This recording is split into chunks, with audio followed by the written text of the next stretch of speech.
کہ آپ صلی اللہ علیہ وآلہ وسلم جب بھی کسی صحابی کو کوئی پوسٹ دے کر گورنر بنا کر، خصوصاً اس میں آتا ہے معاذ بن جبل اور ابو موسیٰ اشعری کو بھیجا، اور اس کے علاوہ باقی اصحاب کو بھیجتے، تو ان سے 3 باتیں ارشاد فرماتے ہیں۔ نمبر 1، لوگوں کے لیے آسانی پیدا کرنا، تنگی نہ کرنا۔ نمبر 2، خوشخبری سنانا، نفرت نہ دلانا۔ نمبر 3، اتفاق رکھنا، اختلاف نہ کرنا۔ لیکن یہ اتفاق جو ہے وہ جھوٹ کی بنیاد پہ نہیں ہونا چاہیے، علمی دلائل کی بنیاد۔ یہ نہ ہو کہ وہ اتفاق کے چکر میں آپ توحید کے اوپر بھی، ختم نبوت کے اوپر بھی کمپرومائز کر لیں، یہ وہ اتفاق نہیں ہے، وہ فساد۔ تو اس حدیث کے تحت انہیلر والا جو ایشو ہے، اس کے اوپر علماء کی 2 رائے ہیں، اور میں بھی یہ سمجھتا ہوں کہ جو علماء کہتے ہیں کہ روزہ نہیں ٹوٹتا، وہ رائے زیادہ مضبوط ہے، کیونکہ ایک پرماننٹلی ایک بندے کے ساتھ ایشو لگا ہے۔ اور اگر وہ کہتے ہیں روزہ ٹوٹ جاتا ہے، پھر جن لوگوں کا یہ موقف ہے کہ انہیلر سے روزہ ٹوٹتا ہے، ان کو پھر بالکل میدان عمل میں اتر کے یہ کہنا چاہیے کہ جو دمے کے مریض اور انہیلر یوز کرنے والے مریض ہیں، ان پہ روزہ فرض ہی نہیں ہے، وہ صرف فدیہ دیا کریں، تو پھر ان کا اجتہاد مکمل ہوگا۔ میں ان کے ساتھ ہوں، جرت کریں یہ کہیں کہ ان پہ روزہ نہیں، جرت کر کے کہیں نا۔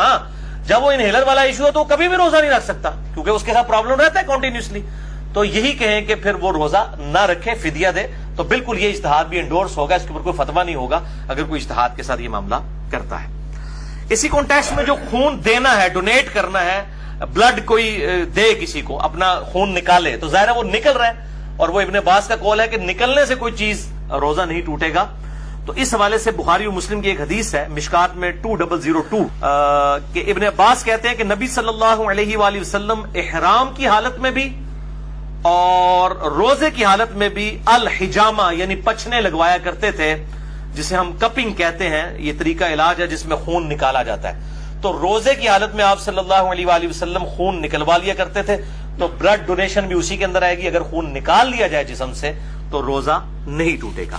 البتہ اس میں ایک ایکسیپشن ہے، وہ صحیح بخاری میں حدیث ہے مشکات میں 2016 کہ انس بن مالک سے پوچھا گیا کہ آپ لوگ روزہ دار کے جو پچھنے لگوانے ہیں الحجامہ، اس کو نبی صلی اللہ علیہ وآلہ وسلم کے دور میں مکروہ کیوں جانتے تھے؟ تو انس بن مالک نے کہا کہ ہم اسے مکروہ نہیں جانتے تھے، یہ بالکل ٹھیک ہے، ہاں مگر کمزوری کے سبب۔ اگر کسی کو یہ خطرہ ہو کہ وہ جب بلڈ ڈونیٹ کرے گا تو اتنی کمزوری ہو جائے گی کہ بلڈ پریشر اس کا ڈراپ ہو جائے گا اور روزہ نبھا نہیں سکے گا، تو ایک حدیث میں آتا ہے کہ آپ صلی اللہ علیہ وآلہ وسلم نے بھی پچھنے لگوانے کے بعد روزہ افطار کر لیا۔ اگر کمزوری والا معاملہ ہو تو پھر آپ روزہ توڑ سکتے ہیں اور اس کی ایک قضا کریں گے، اس میں کوئی گناہ بھی نہیں ہوگا، ظاہر مجبوراً کسی کو بلڈ ڈونیٹ کیا جاتا ہے۔ اس حوالے سے صحیح بخاری میں تعلیقاً ایک روایت ہے مشکات میں 2017 کے ابن عمر روزہ کی حالت میں حجامہ کروایا کرتے تھے، پھر چھوڑ دیا، یعنی جب بوڑھے ہو گئے، کمزور ہو گئے، تو پھر وہ رات کے وقت میں الحجامہ کروایا کرتے تھے، پچھنے لگوایا کرتے تھے۔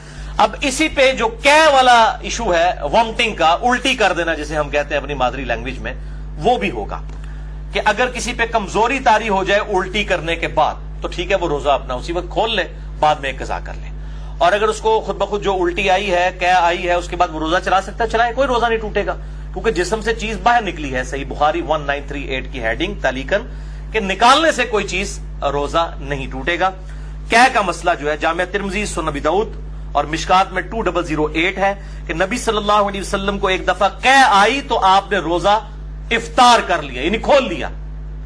آئی تو روزہ کھول لیا کمزوری کے سبب۔ یہ کمزوری کا لفظ میں کیوں بول رہا ہوں؟ کیونکہ صحیح بخاری میں موجود ہے تعلیقاً 1938 کی ہیڈنگ کے اوپر حضرت ابو ہریرہ کہتے ہیں جب کوئی شخص کرے تو روزہ نہیں ٹوٹتا، کیونکہ اس سے تو چیز باہر آتی ہے، اندر نہیں جاتی۔ اور ابن عباس کا بھی قول ساتھ موجود ہے کہ روزہ ان چیزوں سے ٹوٹتا ہے جو جسم کے اندر داخل کی جاتی ہیں، نہ کہ ان چیزوں سے جو باہر نکالی جاتی ہیں۔ ان کی پوری اسناد مصنف ابن ابی شیبہ میں اور باقی کتابوں میں موجود ہیں، بخاری میں بھی تعلیقاً موجود ہیں۔ البتہ وہ حدیث جو پبلک میں مشہور ہے وہ بڑی کمزور ہے، ترمذی، ابو داؤد اور ابن ماجہ میں مشکات میں 2007 کہ آپ صلی اللہ علیہ وآلہ وسلم نے فرمایا جو شخص خود جان بوجھ کر کرے انگلی ڈال کے، اس کا روزہ ٹوٹ گیا، اب وہ اس کی قضا بھی کرے گا۔ اور جس کو خود بخود آ جائے، یعنی خود نہیں اس نے کی ہے، آٹومیٹکلی آ گئی طبیعت کی خرابی کی وجہ سے، تو اس کا روزہ نہیں ٹوٹے گا۔ یہ حدیث جو ہے اس کو امام ترمذی نے کہا یہ ضعیف ہے، اور انہوں نے کہا میرے استاد امام بخاری بھی اسے ضعیف کہتے تھے، امام ترمذی نے ساتھ لکھا اس میں حشام بن حسان مدلس ہے اور ان سے روایت کر رہے ہیں، سما کی تصریح نہیں ہے۔ البتہ اس کو سپورٹیو ایک صحیح روایت موجود ہے موقوفاً ابن عمر رضی اللہ تعالیٰ عنہ سے المصنف ابن ابی شیبہ میں انٹرنیشنل نمبر کے مطابق 9188 ابن عمر رضی اللہ تعالیٰ عنہ فرماتے ہیں جو شخص جان بوجھ کر کر دے، یعنی جان بوجھ کے انگلی ڈال کے، تو وہ شخص پھر اپنا روزہ افطار اسی وقت کر لے، اس کا روزہ ٹوٹ گیا. اور جس کو خود بخود آ جائے تو وہ اپنا روزہ کنٹینیو کر سکتا ہے. لیکن وہ بھی اگر کمزوری آ گئی تو وہ آپ حدیث سن چکے، آپ صلی اللہ علیہ وسلم کے ساتھ ایسا معاملہ ہوا. تو اگر کسی کو صبح ہی الٹی آ گئی ہے اور روزہ جو ہے وہ 15-16 گھنٹے کا، اس کو پتا پیٹ تو خالی ہو گیا، میرے تو بھوکنا کم ہو جائے گا، تو وہ کھول لے روزہ. پھر اس کو اجازت ہے کہہ والے کو کہ وہ روزہ نہ رکھے، اور اگر وہ چلانا چاہتا ہے تو چلائے، وہ روزہ شمار ہوگا. اسی طریقے سے بعض اوقات سحری کے بعد کھٹے ڈکار وغیرہ آ جاتے ہیں، تھوڑی سی الٹی گلے میں آئی، منہ میں آئی، پھر واپس چلی گئی، اس سے بھی روزہ نہیں ٹوٹے گا. البتہ عورتوں کو جو مینسز والا ایشو ہے اس پہ اجماع ہے کہ اسی وقت روزہ ٹوٹ جائے گا، چاہے افطاری سے 1 منٹ پہلے بھی اگر ایسا معاملہ ہوا تو روزہ اس کا ٹوٹ گیا، اس ایک روزے کی قضا کرنی ہوگی. البتہ جو احتلام والا ایشو ہے نائٹ فال کا مردوں کے ساتھ، اس کی وجہ سے روزہ نہیں ٹوٹے گا. اور اسی طریقے سے اگر کوئی جنبی حالت میں کسی نے صبح کی ہے تو بخاری مسلم میں حدیث میں انشاءاللہ اگلی دفعہ بیان بھی کروں گا کہ وہ بغیر غسل کیے سحری کھا کے روزہ رکھ سکتا ہے اور فجر کا وقت داخل ہونے کے بعد بھی غسل کر سکتا ہے. آپ صلی اللہ علیہ وآلہ وسلم سے یہ چیز ثابت ہے. البتہ اگر مشت زنی والا ایشو ہوگا، ہینڈ پریکٹس کا، جو مسئلہ نمبر 155 میں میں نے ڈیٹیل سے سیکس کے ایشوز بیان کیے، تو وہ روزہ توڑ دیں گے. اور اس پہ اب 2 رائے ہیں، کچھ کہتے ہیں کہ وہ 60 روزوں والا کفارہ ادا کریں گے، اور بعض کہتے ہیں نہیں، اس کے بدلے ایک قضا کی جائے گی. اور یہی موقف جو ہے وہ مضبوط ہے. ظاہر ہے کہ اس کو اس کے ساتھ کمپیئر کرنا جو ہے وہ زیادتی ہے، یہ اس انٹینسٹی کا معاملہ نہیں ہے. اب دوسری مین چیز جو سورۃ البقرہ کی 187 نمبر آیت میں آئی کہ دوسری جو مین چیز جس سے روزہ ٹوٹ جائے گا وہ بیویوں کے ساتھ ازدواجی تعلق والا معاملہ ہے.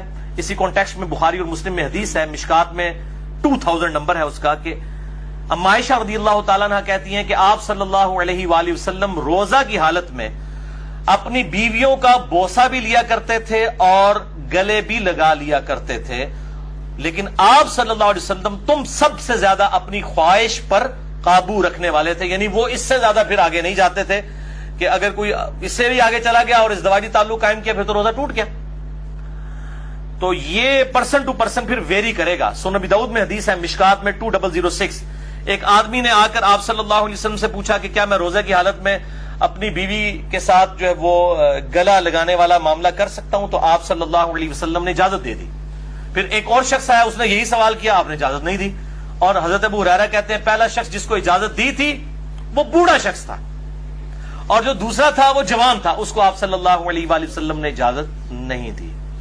تو اب یہ ڈیپینڈ کرتا ہے، بوڑھا جوان ہونا بھی ضروری نہیں ہے کہ جو شخص اس حوالے سے قابو رکھ سکتا ہے اس کے لیے اجازت ہے، جو نہیں رکھ سکتا اس کے لیے پھر اجازت نہیں ہوگی. اب میرے بھائیوں، اسی کانٹیکسٹ میں کچھ ایسے اعمال ہیں کہ جو روزہ کی حالت میں کر سکتے ہیں، اور کچھ ایسے ہیں جن کو کرنے سے روزہ نہیں ٹوٹے گا. وہ بھی سن لیجئے. بخاری اور مسلم کی متفق علیہ حدیث ہے، مشکات میں 2003، کہ جو شخص بھول کر کھا پی لے تو وہ اپنا روزہ پورا کرے، کیونکہ اسے اللہ نے کھلایا اور پلایا. لیکن یہ جو ساتھ بیٹھے ہوئے ہیں نا، ان کی ذمہ داری ہے کہ اس کو یاد کروائے کہ بھائی تو روزہ رکھے ہے. بعض لوگ کہتے ہیں نہیں جی کھانے دیں اس کو، خیر ہے بیچارہ، اس کو اللہ کھلا رہا ہے، کھلا. نہیں، فوراً بتائیں، شرعی حکم اس کو بتائیں کہ تیرا روزہ ہے، اور وہ روزہ پھر وہ جس طرح اس کو پتا چلے گا اسی وقت اس کے منہ میں بھی جو لقمہ ہے اس نے پھینک دینا ہے. وہ ایک دانہ بھی اگر اندر لے گیا چاولوں کا یا پانی کا تھوڑا سا گھونٹ بھی، تو اس کا روزہ پھر ختم ہو جائے گا. یہ بالکل یاد رکھیں. اسی طریقے سے سنن ابی داؤد اور الموطا امام مالک میں حدیث ہے، مشکات میں 2011، کہ ایک صحابی کہتے ہیں کہ میں نے نبی صلی اللہ علیہ وسلم کو مقام عرج پر پیاس اور گرمی کی وجہ سے روزہ کی حالت میں سر مبارک پر پانی ڈالتے ہوئے دیکھا ہے. یعنی اگر کسی کو روزہ لگ رہا ہے تو یہ سنت ہے کہ بار بار نہا کے روزے کو ٹھنڈا کیا جائے. اور ادھر جو مولوی ہیں انہوں نے شامت اٹھائی ہوتی ہے اعتکاف والوں کی، اور ان کو بالکل گندا مندہ کر کے اعتکاف میں بٹھایا ہوتا ہے. وہ کہتے ہیں جی جو پہلے دن آپ نے کپڑے پہنے یہی 10 دن پہن کے رکھنے ہیں، کوئی ناخن نہیں کاٹنے، غسل فرض کے علاوہ غسل نہیں کرنا، کیونکہ آپ مسجد سے باہر نہیں نکل سکتے بغیر مجبوری کے، تو وہ تو اعتکاف ٹوٹ جائے گا. تو یہ مسجد کی باؤنڈریز میں وہ فنائے مسجد جو ہے، جو غسل خانے ہیں اور ٹوائلٹس ہیں، یہ فنائے مسجد مسجد کی باؤنڈریز میں شمار ہیں شرعی احکام سے، بلکہ بخاری اور مسلم میں موجود ہے نبی صلی اللہ علیہ وسلم تو سیدہ صفیہ کو اپنے گھر تک چھوڑنے کے لیے گئے تھے اعتکاف کی حالت میں. اپنے گھر آ کے کھانا بھی کھا سکتے ہیں، اعتکاف نہیں ٹوٹے گا، بل اور کوئی فالتو کام نہ کیے جائیں. تو اسی طریقے سے اگر کوئی غسل کرتا ہے گرمی کی وجہ سے تو سنت ہے، کوئی ایسا مسئلہ نہیں، کر سکتے ہیں. بلکہ اب تو الیاس قادری صاحب نے بھی اپنا فتویٰ واپس لے لیا ہے کہ وہ کہتے ہیں جی فتاویٰ رضویہ شریف کی ایک جلد اب چھپ گئی ہے، اس میں اعلیٰ حضرت کا بھی فتویٰ ہے کہ معتکف جو ہے وہ ضرورت کے بغیر بھی غسل بھی کر سکتا ہے، وضو بھی کر سکتا ہے. تو اب دعوت اسلامی والوں نے بھی اجازت دے دی ہے. پہلے انہوں نے اسی طریقے سے گندا کر کے لوگوں کو بٹھایا ہوتا تھا اور یہ اسی طریقے سے معاملے چل رہے ہوتے تھے. حالانکہ مطلب احادیث پہلے سے موجود ہے، لیکن جب بزرگوں کی کتابیں ڈسکور ہوتی ہیں، دریافت ہوتی ہیں، پھر ان کو کہتے ہیں ہاں جی واقعی جی دیسی بھی لکھے ایسی جی، ٹھیک ہے نا. تو وہ پرائرٹی تو بزرگ ہوتے ہیں.